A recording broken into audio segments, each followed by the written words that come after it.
Good morning class. तो हम लोग अपना चैप्टर नंबर 7 पढ़ चुके हैं, लेकिन आज हम लोग उसके क्वेश्चन आंसर और डेफिनेशंस का रिवीजन करेंगे। ओके, तो डेफिनेशन नंबर 1 है बेटा बायोडाइवर्सिटी।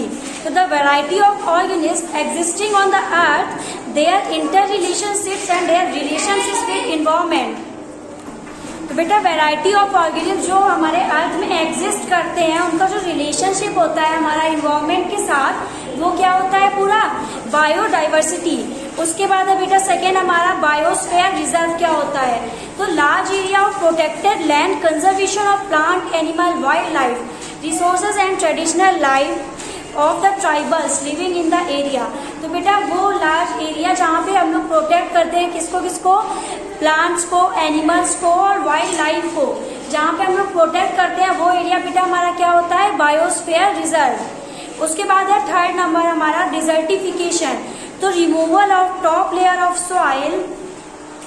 तो डिजर्टिफिकेशन क्या है बेटा, removal of top layer of soil causes the lower hard and rocky layer which is less humus and less fertile gets converted into desert is called desertification. तो जब हमारी जो एयर की सॉइल प्रोफाइल आप लोग ने क्लास 7 में पढ़ा है, तो जब उसमें स्टार्टिंग वाली लेयर में क्या होता है, ह्यूमस ज्यादा होता है। तो जब वो लेयर हमारी ह्यूमस वाली लेयर हट जाती है, नीचे वाली जो रॉकी लेयर होती है वो आ जाती है, तो धीरे धीरे क्या होता है, लैंड डिजर्ट में कन्वर्ट हो जाती है और उसी प्रोसेस को हम लोग बोलते हैं डिजर्टिफिकेशन। उसके बाद है ecosystem. It is made of all plants, animals and micro organism in an area along with non-living components such as climate, soil, rivers, deltas, etc. तो plant, animal, micro organism, climate, soil ये सब मिलके क्या form कर रहे हैं, ecosystem form करते हैं। उसके बाद है बेटा एंडेंजर्ड स्पेसीज क्या होते हैं। तो species whose number decreases day by day and they facing danger on extinction are ferrous as endangered species. तो बेटा वो स्पेसीज जो डे बाय डे धीरे धीरे कम होती जा रही हैं या फिर खत्म होती जा रही हैं या फिर जो डेंजर में है, खतरे में है, वो बेटा कौन सी स्पेसीज होती है हमारी, एंडेंजर्ड स्पेसीज। उसके बाद है endemic species, species which are found only in a particular area known as endemic species. तो बेटा वो स्पेसीज जो एक पर्टिकुलर एरिया में होते हैं वो क्या होते हैं, हमारे वहाँ के एंडेमिक स्पेसीज होते हैं। जैसे हम लोगों ने पढ़ा था जो सतपुरा उनका रिजर्व था, उसमें क्या था, वाइल्ड मैंगो था, तो वो सब वहाँ के क्या थे, एंडेमिक स्पेसीज थे। उसके बाद एक्सटिंक्ट स्पेसीज क्या होते हैं, extinct species which are slowly disappeared from forest and knows are known as extinct. वो स्पेसीज जो धीरे धीरे फॉरेस्ट से गायब हो जाते हैं, जैसे डायनासोर हो गया, ये हमारा क्या है, एक्सटिंक्ट स्पेसीज में आता है। फिर flora and fauna, some plant and animal typically belong to a particular area are known as flora and fauna of that respectively area. तो बेटा वो प्लांट और एनिमल जो एक पर्टिकुलर एरिया के होते हैं, जो प्लांट्स होते हैं उनको हम लोग फ्लोरा बोलते हैं, जो एनिमल्स एक पर्टिकुलर एरिया के होते हैं वो हो जाते हैं हमारे फौना। उसके बाद है migratory bird, bird which fly to far areas during every years. तो बेटा वो बर्ड्स जो हमारे पर्टिकुलर एरिया में, ईयर्स में जो सीजन होता है, सीजन जो क्लाइमेटिक कंडीशन होती है जो चेंज होती हैं, उसमें जो बर्ड एक जगह से दूसरी जगह जो माइग्रेशन करती हैं वही बर्ड्स होती है हमारी माइग्रेटरी बर्ड। नेशनल पार्क क्या होता है, reserve which are large and diverse enough to protect well, enough to protect whole set of ecosystem are pressure flora and fauna, landscape and historical object are called national park.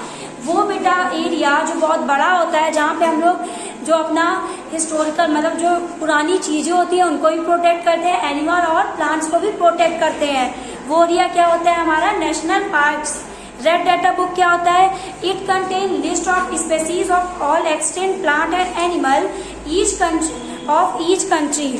तो बेटा हर country का record होता है red data book में, जो animal या फिर plant extinct मतलब खत्म हो गए हैं, उन प्लांट का रिकॉर्ड कहाँ पे होता है, रेड डाटा बुक में होता है। उसके बाद है रिफॉरेस्टेशन।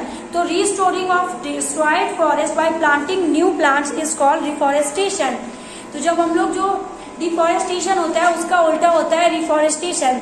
डिफॉरेस्टेशन होता है प्लांट को काटना, रिफॉरेस्टेशन होता है जहाँ पे प्लांट्स कटे हैं वहीं पे जाके नए प्लांट्स उगाना। ठीक है, सेंचुरी क्या होता है? An area which is strictly for protection of animal is called sanctuary. वो एरिया जहाँ पे एनिमल को प्रोटेक्शन दिया जाता है वो होता है बेटा हमारा सेंचुरी। तो अब फिर अब हमारे हैं उसको हम लोग क्वेश्चन की तरह हम लोग क्या आ सकते हैं, जैसे a place where animal are protected in their natural habitat are called sanctuary. तो आंसर हो जाएगा आपका वाइल्ड लाइफ सेंचुरी। ठीक है, sanctuary found in a particular area are known as endemic species. जो स्पेसीज एक पर्टिकुलर एरिया में पाई जाती है वो क्या होती है? Endemic species. Migratory bird fly far away places because of dash change. तो क्या हो जाएगा? Climatic change. अब डिफ्रेंशिएट दिया गया आपको वाइल्ड लाइफ सेंचुरी और बायोस्फीयर रिजर्व में। तो wild life sanctuary provide protection and suitable living condition to animal whereas biosphere reserve are area made for conservation of biodiversity. तो वाइल्ड लाइफ सेंचुरी क्या है? हम लोग को प्रोटेक्शन प्रोवाइड कर रही है, और बायोस्फीयर रिजर्व क्या है? वो एरिया जो कंजर्वेशन मतलब जो बायोडाइवर्सिटी में जो सारे जो हमारे ऑर्गेनिज्म रहते हैं उनको प्रोटेक्ट करता है। उसके बाद जू एंड वाइल्ड लाइफ सेंचुरी में हम लोग को करना है डिफ्रेंशिएट। तो जू is an area in which animal are kept in artificial habitat, whereas wildlife sanctuary provide protection and suitable living condition to wildlife animals। तो हमारे जू में क्या करते हैं हम लोग? किसी भी एनिमल को बंद करके रखते हैं, वो अपनी आज़ादी से घूम नहीं सकता है। लेकिन वाइल्ड लाइफ सेंचुरी में पूरा फॉरेस्ट होता है, वो अपनी आज़ादी से कहीं भी घूम सकता है। फिर एंडेंजर्ड एंड एक्सटिंक्ट स्पेसीज। तो endangered species are the species which are likely to face extinction, whereas extinct species are species which have not lost forever।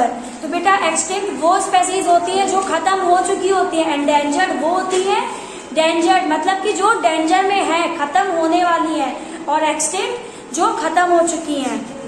Flora क्या होता है बेटा? फ्लोरा प्लांट को करता है डेडिकेट, और फौना हमारे एनिमल्स को बताता है। इसके बाद हम लोग क्वेश्चन आंसर में आते हैं। तो why should we conserve biodiversity? तो we should conserve biodiversity so the plant and animals which depend upon one and other should do not become exist. तो बेटा वो हम लोग को एनिमल जो प्लांट और एनिमल एक दूसरे में डिपेंड है, जिसकी वजह से हमारी पूरी लाइफ साइकिल जो साइकिल है, हमारी फूड साइकिल चल रही है, फूड चेन जो चल रही है, अगर हम लोग बायोडाइवर्सिटी को बचाएंगे नहीं तो वो पूरी क्या हो जाएगी? टूट जाएगी और सबको खाना नहीं मिल पाएगा। उसके बाद है protected forest are also not completely safe for wildlife animals. Why? तो protected forest are not completely safe for wild animal because people living in neighbourhood irritate them and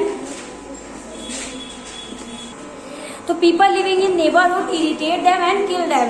तो प्रोटेक्ट बेटा इसलिए नहीं है हमारे फॉरेस्ट में animals, क्योंकि जो आसपास में जो लोग रहते हैं वो क्या करते हैं? उनको छेड़ते हैं और उनको मार देते हैं।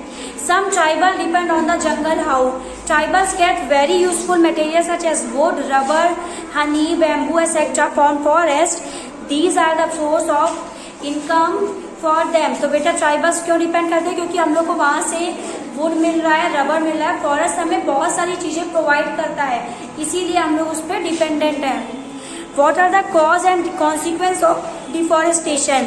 Increase demand of would and natural fibre. तो क्या है बेटा? हम लोग जो वुड की डिमांड क्या हो रही है? दिन पे दिन बढ़ती जा रही है, जिसकी वजह से हम लोग पेड़ ज़्यादा काट रहे हैं। Increase demand of land for industrialisation, और हम लोग को क्या करना है? बहुत सारी लैंड हम लोग को चाहिए, किसी को घर बनाने के लिए चाहिए, किसी को इंडस्ट्री बनाने के लिए चाहिए। तो हम लोग क्या कर रहे हैं? फॉरेस्ट को हर जगह काट रहे हैं। तो हम लोग क्या कर रहे हैं? डिफॉरेस्टेशन बढ़ा रहे हैं। और कॉन्सिक्वेंस क्या है? Rise in temperature and lack of rain.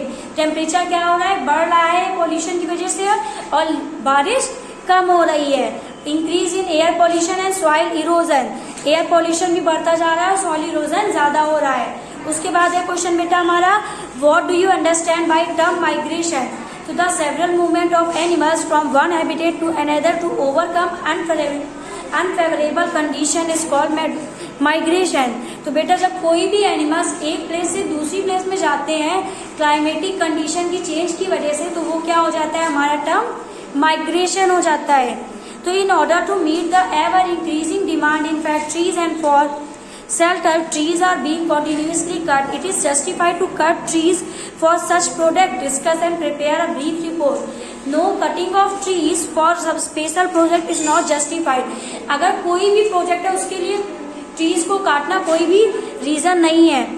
तो structure for factories and shelter can be design with plastic, seeds and other component. अगर हम लोग को कोई भी चीज बनानी है, हम लोग वुड के अलावा किसी और चीज से भी बनाने की कोशिश कर सकते हैं, और हम लोग पेड़ को नहीं काटेंगे तो हम लोग का काम तब भी चल सकता है। फिर how can you continue to maintenance of green wealth of locality, make a list of action to be taken by you. ये क्वेश्चन सब लोग अपनी कॉपी से अच्छे से याद करेंगे और उसको अपने मन से बना के भी लिख सकते हैं, ठीक है। पूरा इसके सारे पॉइंट्स याद करेंगे। पॉइंट्स है फर्स्ट हमारा आंसर में, save tree, water, electricity by recycling paper. Replace the, second point है replace the destroyed trees by planting trees of same kind, by doing rain water harvesting, by planting more trees. तो आप लोग क्या क्या कर सकते हैं अपनी सोसाइटी में ग्रीनरी बढ़ाने के लिए, ये सब आप लोग को खुद लिखना है, इसको आप खुद भी बना के लिख सकते हो, ठीक है। फिर है question, explain how deforestation leads to reduce rainfall. Deforestation leads to reduced rainfall due to greenhouse effect. It would increase the temperature of earth and amount of CO2. As a result of water get affected causing a reduced rainfall. Deforestation की वजह से क्या हो रहा है, जो हमारा green house effect है वो कम हो रहा है, CO2 ज्यादा बढ़ती जा रही है, जिसकी वजह से हमारी रेन कम हो रही है और रेनफॉल कम होता जा रहा है। उसके बाद है last question, why should paper be save, prepare a list ways by which you can save paper. तो हम लोग क्या क्या कर सकते हैं, by recycling the use paper, use minimum paper, should not waste the paper. हम लोग पेपर वेस्ट नहीं करें और हम लोग पुराने पेपर का यूज कर लें और फिर हम लोग बहुत कम से कम पेपर यूज करें। तो ये क्वेश्चन हम लोग ने चैप्टर 7 के रिवाइज कर लिए हैं। नेक्स्ट क्लास में हम लोग कोई और दूसरा चैप्टर लेंगे, फिर उसके क्वेश्चंस रिवाइज करेंगे। आप लोग लर्न करना स्टार्ट कर दीजिए, एग्जाम्स स्टार्ट होने वाले हैं। Thank you class.